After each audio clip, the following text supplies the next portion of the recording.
livro de Judas. Vamos ler essa carta. É uma carta curta, tem um capítulo só, mas nem por isso ela é menos importante, né? Vamos ler o livro todo, a partir do versículo 1. Eu, Judas, escravo de Jesus Cristo e irmão de Tiago, escrevo esta carta aos que foram chamados por Deus, o Pai, que os ama e os guarda sob o cuidado de Jesus Cristo.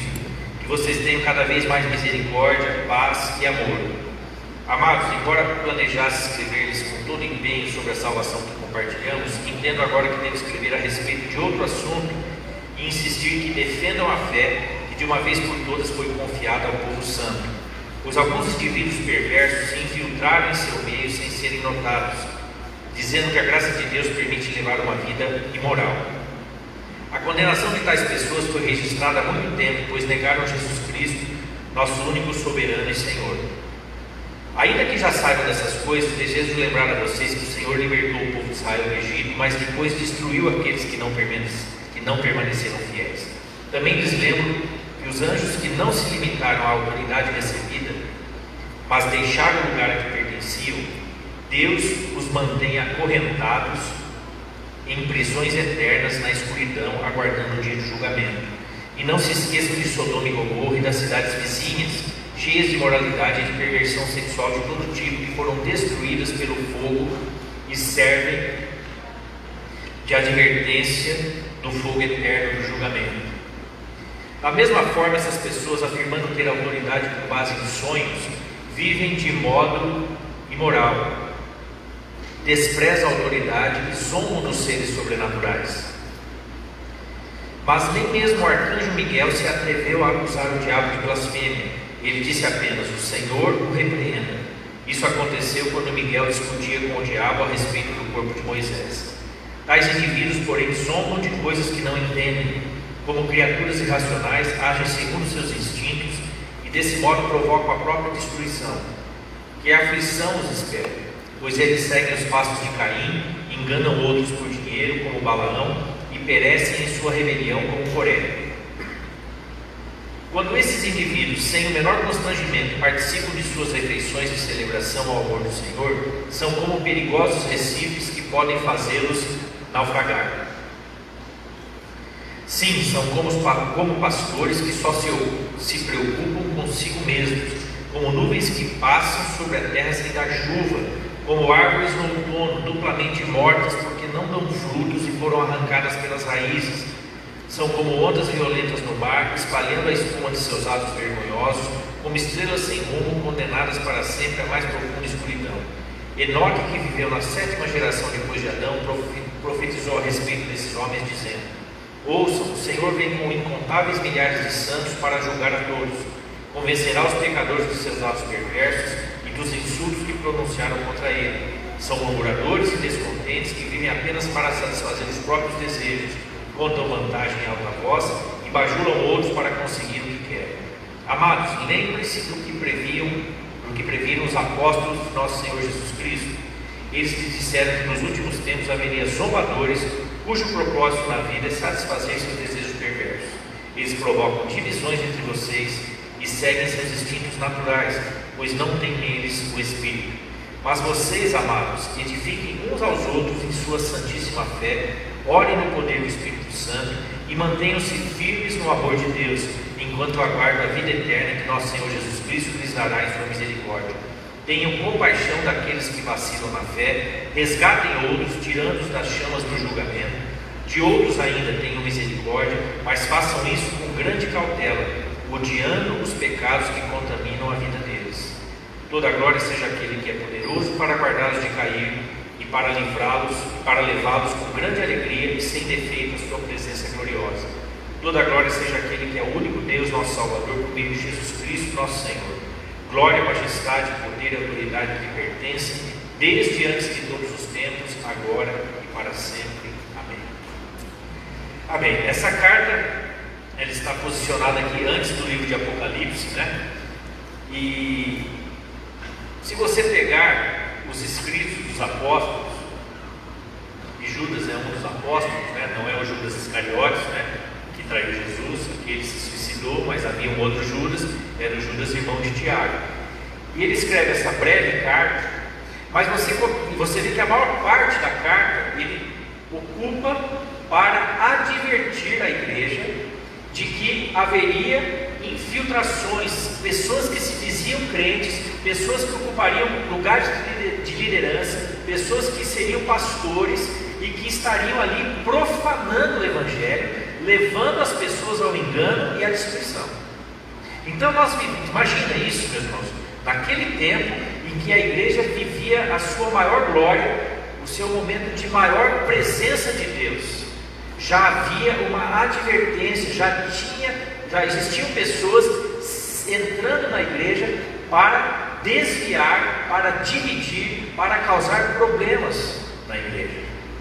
E ele faz advertências severas aqui. Ele primeiro mostra o que Deus fez com aqueles que se rebelaram contra ele. Cita os anjos que se rebelaram, que estão presos em cadeias de escuridão. Cita Sodoma e Gomorra, e as cidades vizinhas de Sodoma e Gomorra que foram destruídas.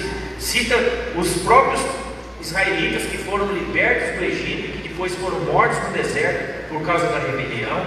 Então ele vai dando aqui uma listinha nada animadora, né, de pessoas que sofreram as consequências do seu desvio, da sua rebelião, da sua incredulidade.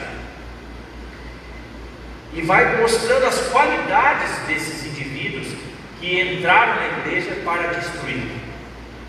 Qualidades, entenda bem, qualidade não significa coisa boa. Pode ser uma qualidade ruim ou uma qualidade boa. Qualidade significa um adjetivo, né? Algo que você acrescenta àquela pessoa. Por exemplo, fulano é mentiroso. Mentiroso é uma qualidade negativa. Fulano é justo. Justo é uma qualidade positiva. Então, essas pessoas tinham muitas qualidades destrutivas. E ele fala, né, indivíduos que não têm o menor constrangimento, participam das suas refeições de celebração ao amor do Senhor, são como perigosos recifes que podem fazê-los naufragar. O recife é uma pedra que fica encoberta, muitas vezes, na superfície do mar. As ondas passam por cima, o barco vem, não vê os recifes, bate no recife e afunda. Então, entenda bem, meus irmãos, essas pessoas que se infiltram na vida da igreja, que se infiltraram e que muitas vezes lideram igrejas, não são, muitas vezes, fáceis de discernir. Não é uma coisa declarada abertamente. O recife, ele fica encoberto pelo mar, muitas vezes. Por isso que é perigoso. Se fosse uma montanha no meio do mar, nenhum navio bateria, desviaria. Mas o recife é algo que fica encoberto, é algo que fica disfarçado, é algo que aparenta piedade, aparenta bondade, aparenta misericórdia. E nós temos que ter discernimento do Espírito Santo. Nós temos o Espírito Santo e precisamos discernir. Eu tenho cansado de falar isso aqui, né? Não é porque alguém fala o Senhor, Jesus, eu amo Jesus, usa jargões evangélicos, que essas pessoas são necessariamente convertidas. Jesus falou que nós conheceríamos os seus discípulos pelos frutos. Jesus falou, pelos frutos os conhecereis. Então não se iluda com palavras bonitas, não se iluda nem com dons, nem com milagres. Você não deve se iludir. Você tem que olhar para o caráter das pessoas, olhar para a vida dela, olhar para a reputação que ela tem, olhar se ela realmente tem uma vida de testemunho, tem uma vida de integridade. Se há alguém que fale mal dela, se está falando mal dela porque ela fala de Jesus, ela ama Jesus, ela dá um bom testemunho, tudo bem, vão perseguir aqueles que seguem Jesus. Mas se falam mal da pessoa porque ela é mentirosa, porque ela é caloteira, porque ela é desonesta, porque ela é enganadora, porque ela é adúltera, porque ela pratica coisas imorais, você não deve se iludir. Você não deve se iludir com pessoas assim. Não seja ingênuo, meus irmãos. Se naquele tempo os apóstolos, boa parte das suas cartas, eles passavam alertando a igreja para essas pessoas que estariam se infiltrando nas igrejas, para destruí-la, para dividi-la, imagina nos tempos que nós estamos vivendo. Imagina hoje. Quanto mais cuidado nós temos que tomar.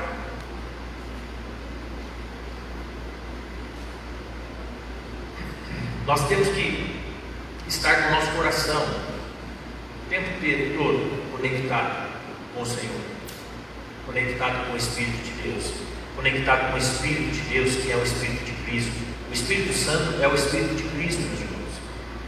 Ele mostra o coração de Cristo. Você tem que olhar para Jesus, ver as atitudes que Jesus tomou na sua vida, que estão registradas nos Evangelhos, para você entender o coração dele. Quando ele fala, se o inimigo teu te perseguir, fala, dá outra face.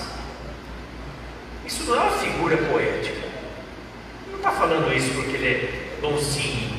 Está falando para você, dá outra face, seja bobão. Não é isso, ele está falando de verdade. Não reaja, não seja alguém que cause confusão, cause intriga, cause encrenca. Amém? Dá outra face, deixa Deus julgar tua causa, deixa Deus ser o teu vingador. Não faça as coisas na força do teu braço. Qual é o Espírito de Cristo? Ele falou, aprendei de mim, que sou manso e humilde de coração. Mansidão, humildade. Aí a palavra fala, os mansos vão herdar a terra. Entenda bem, meu irmão, o manso não é alguém que é tolo, que é ingênuo, que é bobão. O manso é alguém que entendeu que não deve fazer a justiça com a sua própria força. Teria toda a condição de fazer, teria toda a possibilidade de fazer, mas ele abre mão em determinadas circunstâncias para que a justiça de Deus prevaleça, para que Deus seja o seu juiz, para que Deus seja o seu árbitro. Eu não estou dizendo que você não possa garantir os teus direitos na justiça, não é isso que eu estou dizendo. Às vezes nós precisamos recorrer à justiça humana para garantir um direito nosso que está sendo tolhido, mas não faça a justiça com as próprias mãos. Não procure ser alguém que se vinga do outro. Quando você recorre à justiça humana, não é para se vingar do outro, é para fazer com que a justiça prevaleça. É buscar justiça, não vingança. Justiça, não vingança.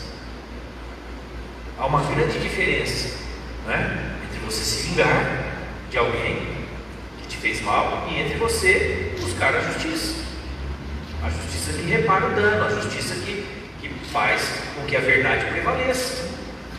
Também não é certo você, claro, a não ser que Deus te dirija para isso. Eu já tive vezes que Deus me dirigiu a abrir mão de alguma causa, deixar passar.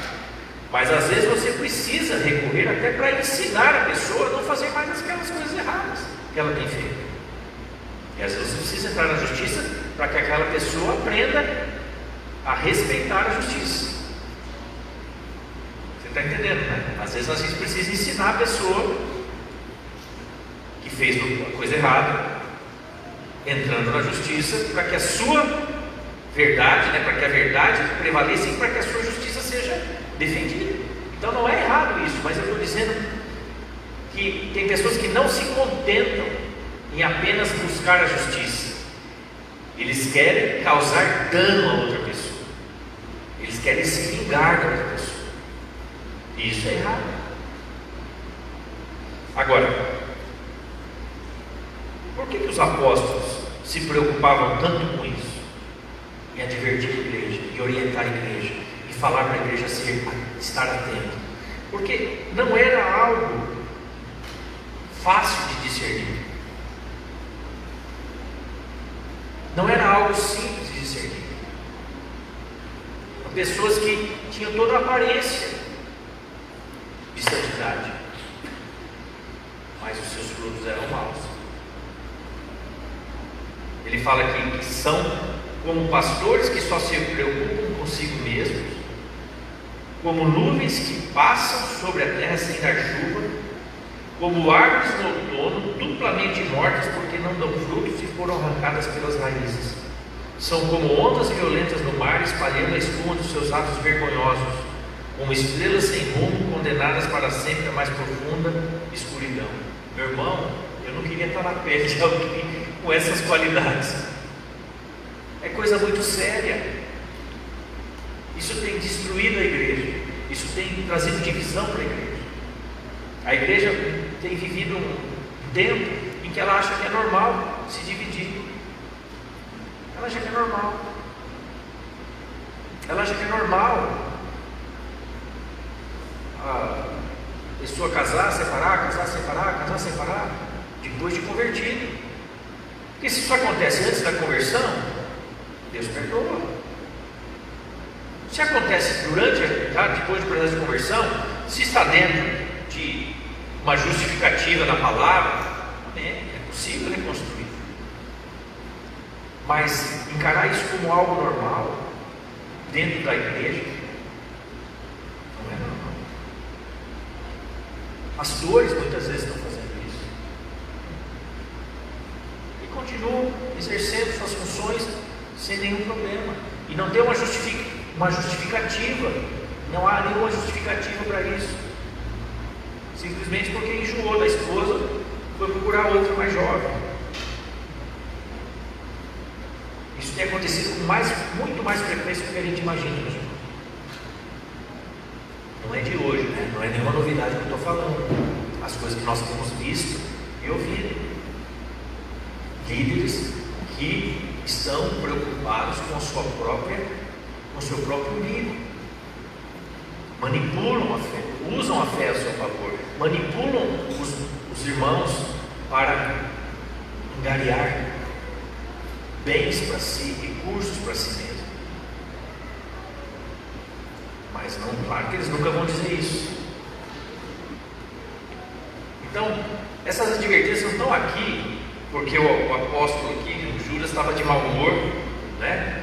E resolveu escrever uma carta pesada. Ou João, você vai ver que ele também faz a mesma coisa. Ele começa a dizer isso. Pedro também fala a mesma coisa, Paulo também fala a mesma coisa. Eles estão preocupados com os rumos que a igreja tomaria. E se você estuda a história da igreja, você vai ver que por muito tempo a igreja deu justificativa para ela sofrer perseguição. Por exemplo, os muçulmanos odeiam os cristãos, mas durante muito tempo os cristãos deram motivo para eles fazerem isso, porque foram até Jerusalém, que estava tomada por eles, e foram lá conquistar Jerusalém pelas armas, por umas cruzadas. Organizaram aquelas expedições militares financiadas pelos reis e pelo papado europeu. Foram até Jerusalém para retomar Jerusalém das mãos dos infiéis, e eles matavam e destruíam tudo que tinha pela frente. É natural que houvesse uma reação da parte daqueles homens. Não estou dizendo que eles eram certos ou incertos, mas a violência, retomar uma cidade pelas armas, isso nunca teve nos planos de Deus. No Antigo Testamento era outra aliança, era diferente. No Novo Testamento, depois da Nova Aliança, isso nunca, em nenhum momento, houve justificativa. Jesus nunca falou para os seus discípulos retomarem Israel do governo de Roma. Pelo contrário, ele até pagou imposto para César. Ele repreendeu Pedro quando Pedro sacou da espada e cortou a orelha do soldado quando foram prendê-lo. E depois falou para Pedro: quem usa da espada vai morrer pela espada. Jesus deixou claro que o reino dele não era desse mundo, que não era para reagir com armas, não era para retomar o poder. No meio dos discípulos de Jesus tinha um que era da seita dos, esqueci agora o nome deles, que era uma organização política contra Roma. Eu esqueci o nome agora desse grupo. Não eram os fariseus, não eram os zelotes. Os zelotes eram um grupo político, e um deles era zelote, estava ali com Jesus. Jesus nunca organizou um grupo político para tomar o poder, para retomar o poder. Então, a igreja durante muito tempo, ela foi se perdendo na sua história. E hoje, eu vejo, eu fico assustado de ver no meio da igreja, entre os líderes, uma confusão nessas questões políticas. Parece que tem um desejo de tomar o poder do país, sabe? Um desejo de enfiar o evangelho goela abaixo das pessoas. Meus irmãos, ninguém pode ser convertido pela força. Isso já foi tentado antes e nunca deu certo. Os cristãos novos, que eram judeus convertidos, eles se convertiam ao catolicismo e ao cristianismo na fachada e continuavam praticando as suas práticas religiosas escondidas, mudavam os nomes: Pereira, Oliveira, Macieira, Carvalho, nomes de plantas, para fugirem da perseguição. Aí vieram todos para a América do Sul, América do Norte, os judeus, para fugir da perseguição. Isso não deu certo. Não é pela força nem por violência, mas pelo meu espírito, diz o Senhor. Será que a gente não vai aprender? Será que os líderes não vão aprender com tudo isso que está acontecendo na terra? A gente tem visto que não tem sido escolhido, tem morrido crente e incrédulo do mesmo jeito. Tem morrido de todo jeito. Eu faço parte do grupo aqui do Conselho de Pastores do Estado de São Paulo, me incluíram nesse grupo. Essa semana morreram 3 pastores.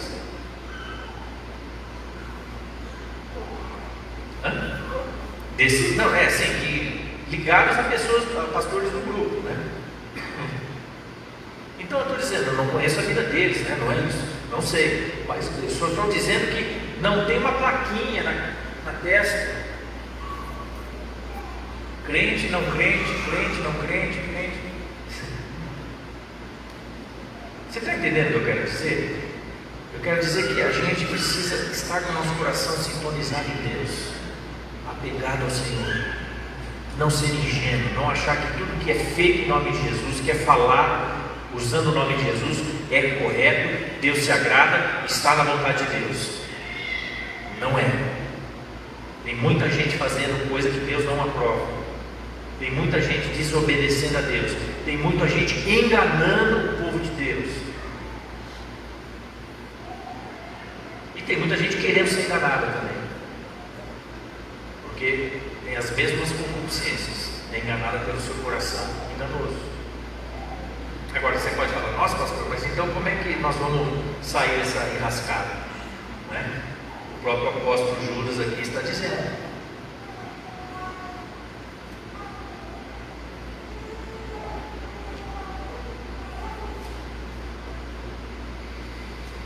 Ele diz aqui: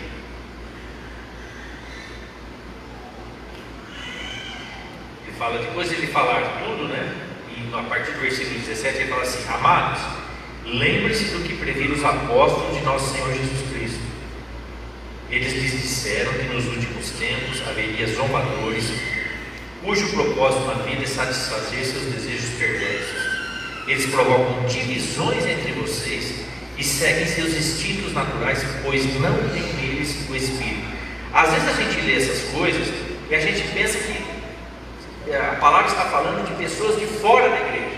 São zombadores, são escarnecedores. Meus irmãos, tem muitos zombadores, escarnecedores na igreja. E esses são os piores, porque eles conhecem a verdade e zombam da verdade. Mas eles não zombam abertamente. Eles zombam enganando e fazendo as coisas escondidas. Quando alguém desvia o dinheiro da igreja para um benefício próprio, ele está zombando da igreja. Ele está escarnecendo de Deus. Ele está zombando de Deus, porque ele está se apossando de algo que não é dele. E tem muitas que ficam justificando as suas coisas erradas.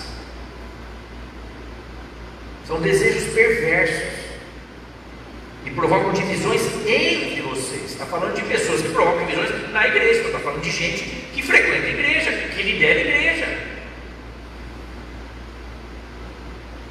Porque antes ele fala de pastores.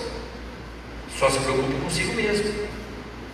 Aí ele fala, aqui está o que nós devemos fazer. Mas vocês, amados, eu creio que somos nós, edifiquem uns aos outros em sua santíssima fé.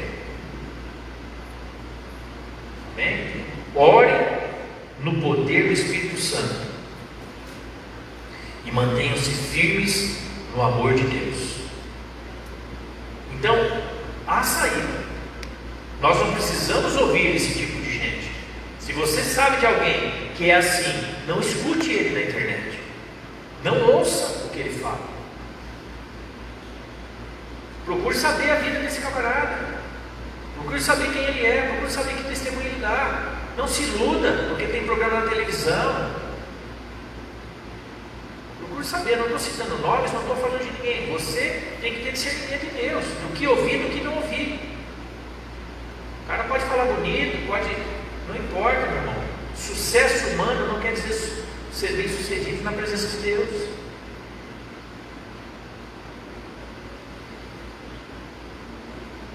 Nós devemos nos edificar mutuamente na nossa santíssima fé. Uma fé separada, uma fé pura, uma fé provada. Devemos orar no poder do Espírito Santo. Deus continua ouvindo as orações. Deus continua ouvindo as orações feitas nele, feitas na presença dele.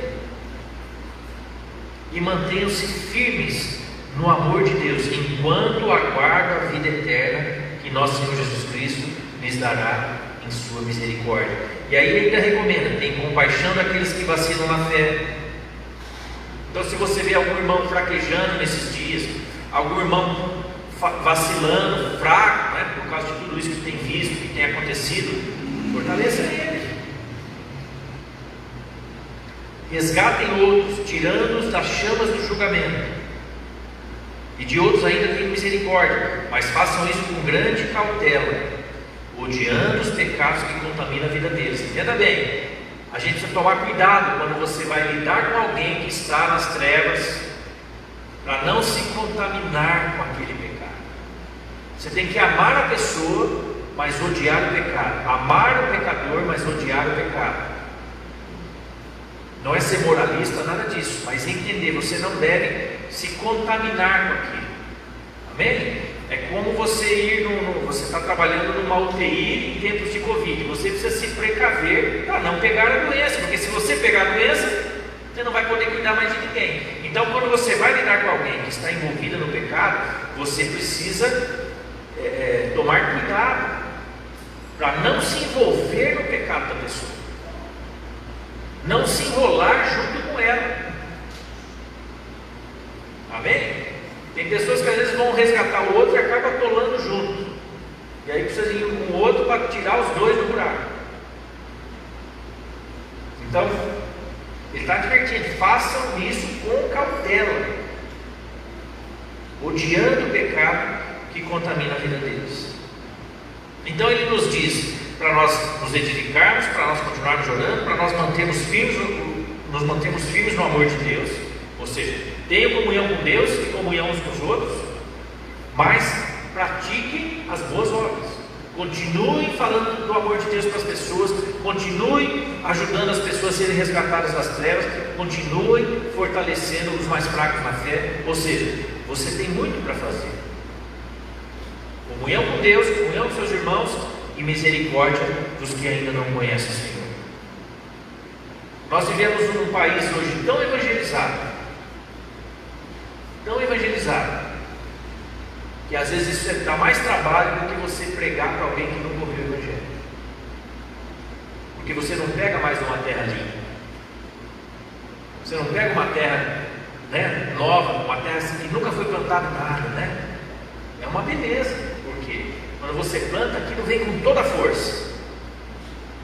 Agora, quando você vai plantar numa terra que já está cansada, você precisa repor os nutrientes, repor os minerais, fazer um trabalho muito mais profundo para que aquela terra produza fruto. O que eu percebo hoje, meus irmãos, é que as pessoas, muitas, estão cansadas de ouvir um tipo de evangelho que muitas vezes como é que eu vou dizer para você? O evangelho que muitas vezes quer que seja imposto goela abaixo. As pessoas precisam olhar para nós e ver misericórdia, ver um coração manso e humilde, ver que nós não estamos lutando pelos nossos próprios direitos. Amém, irmãos? A igreja não precisa lutar pelos seus direitos. Lutar no sentido de brigar, de meu irmão, se nós tivermos que passar por alguma perseguição, nós vamos entender que é Deus permitindo que a gente passe. Eu não sei porque a igreja tem tanto medo disso, de ser pressionada. Eu começo a desconfiar que ela está com medo de perder privilégios. Eu chego a pensar isso, porque eu vejo um medo. Os países onde a igreja mais prosperou foi debaixo de perseguição. Os momentos que a igreja mais foi santa foi quando ela foi pressionada. Isso levou ela ao arrependimento, isso levou ela à unidade, isso levou ela a jogar fora a palha e se agarrar àquilo que era essencial. Ora, quando você está num barco afundando, não dá tempo de você se preocupar com firula, você tem que agarrar a primeira coisa na frente e se salvar. O que eu percebo é que a igreja se encantou com coisas que não eram para ter se encantado, se perdeu em coisas que não eram para ter se perdido. E agora, como mudou, como não está sendo possível fazer tudo aquilo que era feito antes, tem uma crise de liderança, uma crise financeira, uma crise de gente. Meu irmão, você é um discípulo do Senhor. Você tem sido discipulado por Deus, né? Tem aprendido a palavra, tem aprendido a essência do Evangelho, tem aprendido aquilo que é necessário para você viver firme na rocha que é Jesus. Não tem sido um período fácil para ninguém, mas ninguém disse que ia ser fácil.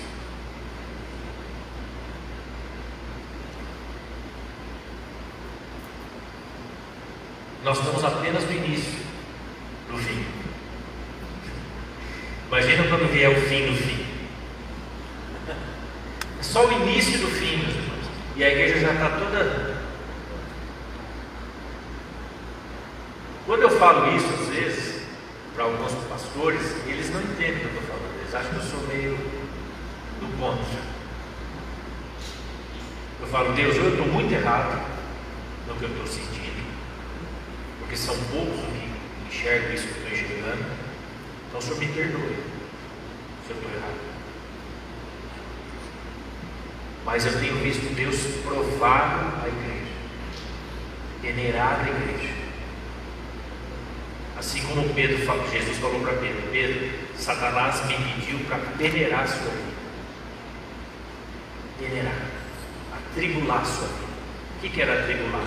Era passar o trigo pela peneira. Tinha um tal de tríbulo, que era uma ferramenta que eles usavam para tirar a casca do trigo, e só sobrar o grão.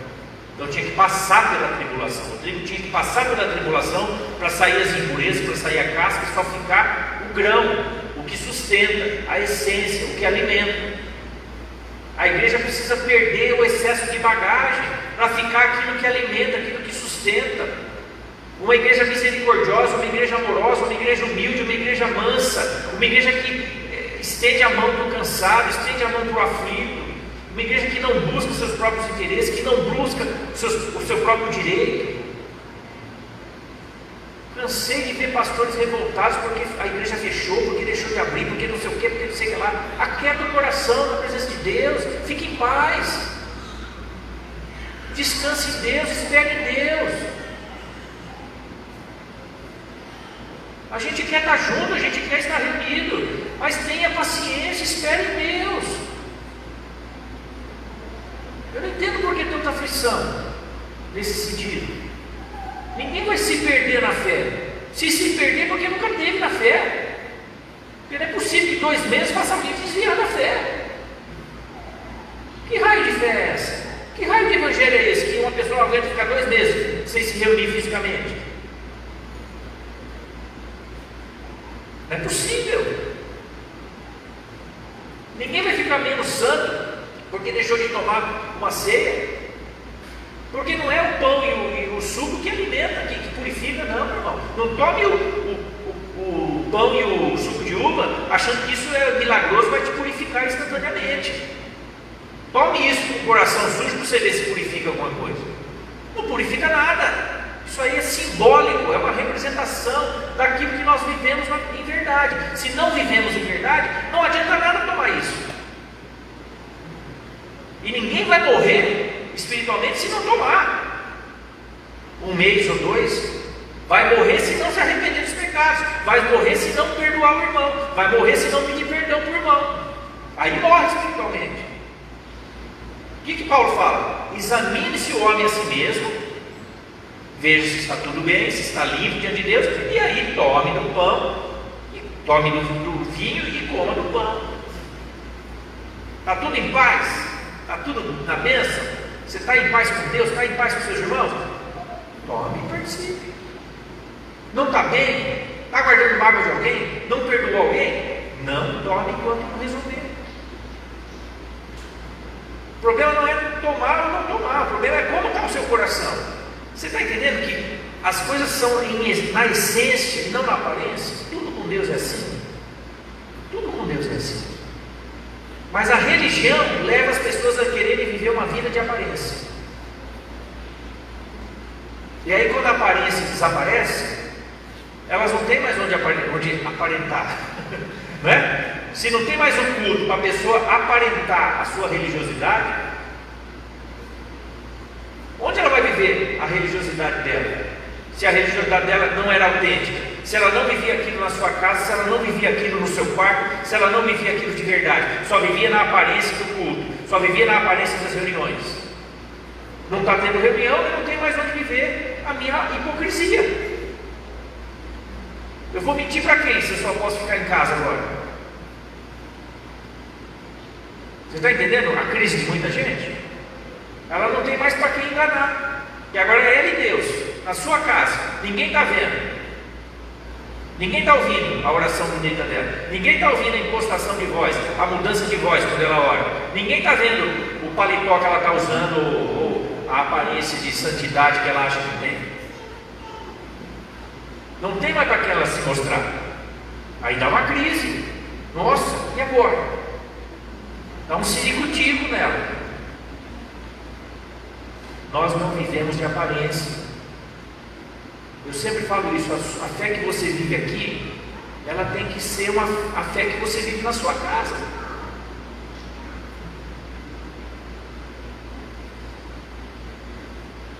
Você já deve ter visto, eu e Licinha às vezes temos umas faísquinhas, né? Todo mundo já deve ter visto algumas vezes assim. Sabe por quê? Às vezes é proposital até. Eu deixo isso acontecer na frente de alguém. Poderia não mostrar, não deixar, para parecer que a gente é acima do bem e do mal. Mas por que eu deixo isso acontecer? Para que os irmãos entendam que nós não somos impecáveis, não temos no sentido perfeitos, não temos uma discussãozinha. Tudo que eu falo ela diz amém. Temos que pensar igual em tudo. Não podemos ter uma diferença. Para que vocês entendam que nós somos de carne e osso. E gente de carne e osso é gente de carne e osso. Às vezes está mal-humorado, às vezes não está com paciência naquele momento. Tem que exercer os dons do Espírito Santo. Amém, irmãos? Nós somos pessoas que dependem do Espírito Santo de Deus. Nós dependemos do Espírito Santo para manifestarmos as boas obras de Cristo, para termos o caráter de Cristo. Então assim, eu acho que Deus falou, chega, eu tenho que purificar essa noiva, senão eu não vou conseguir casar nunca. Jesus tem que casar, e eu tenho que adornar essa igreja, eu tenho que limpar essa igreja, e eu vou ter que começar a atribular essa igreja, para essa igreja ser purificada. Meu irmão, não tem purificação sem sofrimento. Não tem. As igrejas que mais crescem na face da terra são as que mais são perseguidas. Por isso que a gente nem sabe o que acontece. Eu já cansei de falar. A igreja da China, a igreja do Irã, a igreja da Coreia do Norte. A da Coreia do Sul também cresceu muito, né? É uma igreja enorme. A da Coreia do Norte tem pouca informação, mas tem muita gente se convertendo. A igreja da China, então, ela é maravilhosa, é enorme. Milhões e milhões e milhões de pessoas. Uma igreja maior do que a população, quase maior do que a população do Brasil inteiro. E nos países que têm mais liberdade para cultuar a Deus, para servir a Deus, infelizmente, Estados Unidos e Brasil, são as igrejas mais frouxas. Me desculpa, mas é como eu vejo a igreja brasileira. Eu vejo uma igreja, na sua maioria, uma igreja frouxa. Uma igreja que não tem mudado a realidade do país. Nem a realidade espiritual, nem a realidade social, nada, nem a realidade moral. Um país cada vez mais injusto socialmente, um país cada vez mais imoral. E um país de conversões rasas. Meu irmão, se tivesse um pingo de... Olha, se tivesse metade do que acontecia na época dos apóstolos, que o camarada mentiu para o Espírito Santo, morreu ele, depois veio a mulher, mentiu, morreu ela, na frente dos apóstolos. Se tivesse um pouquinho de temor, a gente não ouviria essas coisas que a gente escuta. A pessoa constrói um orfanato, adota quase uma centena de pessoas, depois trama a morte do marido e usa os filhos adotivos para matar o marido, gente. E está lá, é recebido em igreja como se nada tivesse acontecido. E tem gente que vai falar, ela tinha uma voz linda, parece que está assim. Um dia eu vi uma pessoa falar, ela tinha uma voz linda, quase assim. Será que é verdade isso mesmo? Irmão, vai ser muito ingênuo. Homens que ocuparam altos cargos na política e foram presos por corrupção, eram cristãos. Senador abandonou a esposa que ralou com ele quando estava ali, não tinha nada e tal, largou e cantou com a cantorzinha gospel que conheceu na esquina.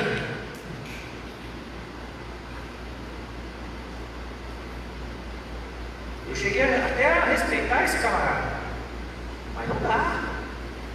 Tudo bem, eu não ouvi a história dele nem da esposa, mas alguma coisa não deu certo nisso aí.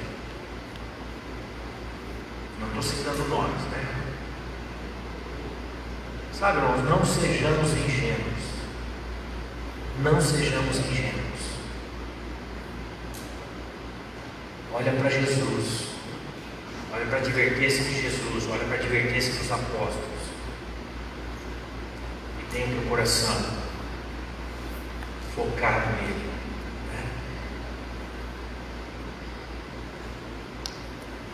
Terminar lendo esse texto de Judas novamente. Não estou nem entrando nas coisas que ele levanta aqui, né? Ele cita uns pontos aqui muito curiosos da gente estudar. Mas vou ler de novo. Vocês, amados, edifiquem uns aos outros em sua santíssima fé. Orem no poder do Espírito Santo e mantenham-se firmes no amor de Deus, enquanto aguardam a vida eterna que nosso Senhor Jesus Cristo lhes dará em sua misericórdia. Tenham compaixão daqueles que vacilam na fé, resgatem outros, tirando-os das chamas do julgamento. De outros ainda tenham misericórdia, mas façam isso com grande cautela, odiando os pecados que contaminam a vida deles. Amém? Proceda dessa maneira. Ajude a edificar o teu irmão. Continue orando no poder do Espírito Santo. E tenha compaixão daqueles que precisam. Amém? Vamos orar. Já vou chamar os líderes para servir a ceia. Eu vou pedir para os irmãos, os líderes, levarem a ceia até as cadeiras. Aí você não precisa levantar, tá bom? Tá certo, fica mais prático. Aí não precisa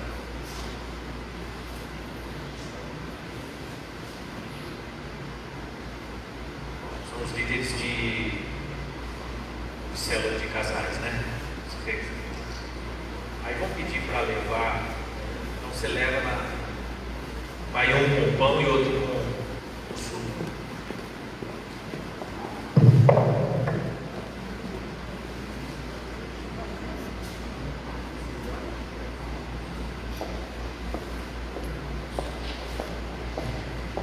Amém, vamos orar? Amém? Senhor, que nesses dias nós tenhamos um coração atento ao que o Senhor está falando para a tua igreja. Não nos deixe ser confundidos, não nos deixe ser enganados. Senhor, que a tua igreja acorde, que a tua igreja desperte, que a tua igreja desperte do sono, Pai. Oh Senhor, desperte e saia desse deslumbramento, de tantas coisas que na verdade mais confundem do que nos aproximam de Ti.